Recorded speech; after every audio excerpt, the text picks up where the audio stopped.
Moi, je suis Timothée Angasser, étudiant au Fresnoy, puis cinéaste. Et moi, je suis Mia Oustri et donc j'ai participé à l'écriture de ce projet. Par ailleurs, je réalise aussi, je suis comédienne.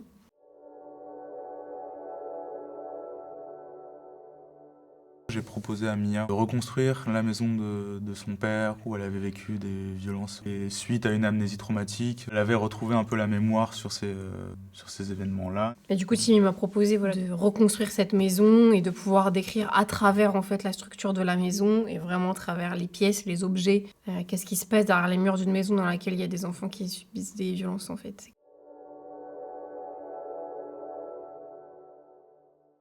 On a découpé par pièce la maison pour la construire en réalité virtuelle. Et j'ai pu construire directement moi-même les objets grâce à la VR. Ensuite, on a passé ça à un graphiste. Ouais, on a sorti un fichier 3D du coup qui était assez propre, mais au final il fallait le retravailler. Il y avait des formes qui étaient trop fines pour l'imprimer, ça aurait été trop cassant, pas assez impactant visuellement aussi.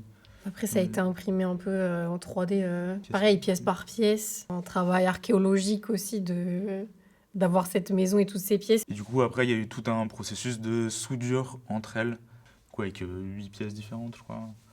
Et... On a fait des tests de feu aussi, de mise à feu, quels matériaux on utilise, de l'essence avec de l'alcool à brûler, avec différents trucs pour voir pour trouver aussi une flamme qui marcherait le mieux. Mais au final... au final, on n'a rien mis. Ce qui marchait le mieux, c'était de rien mettre. Et c'était one shot. Une maison, il fallait que ça brûle bien une fois, parce qu'on pouvait en imprimer qu'une.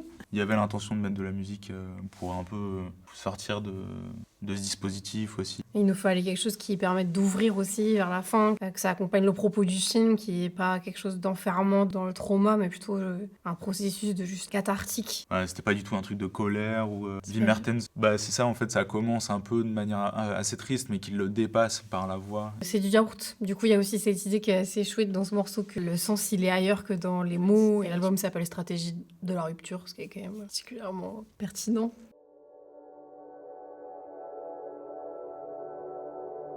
On s'est attaché dans le film à ce que la violence, elle soit montrée comme une étape de ma vie et donc de pas quelque chose qui soit pas enfermant. Aussi de montrer notre relation à nous dans le film, qu'elle existe. L'idée que les violences sexuelles, et les violences, on pourrait dire de manière générale, mais qu'elles existent. Et de se dire que ce qu'on a vécu peut, sans pour autant l'oublier ou l'effacer ou faire semblant qu'il n'ait pas existé, qu'on peut trouver une manière de le ranger. Et aujourd'hui, avec toi, avec d'autres personnes, avec des amis, j'ai réussi à construire d'autres structures et que sans pouvoir effacer celle-ci, parce que c'est pas possible, peut-être que je peux la ranger, lui donner une place. Je pense que le film, c'est ça qui est chouette aussi, c'est qu'il nomme des choses. Ça permet, une fois qu'elles sont dites, qu'on y réfléchisse. Et je pense que c'est un film qui peut ouvrir de la discussion aussi. Ouais. Et ça, c'est important.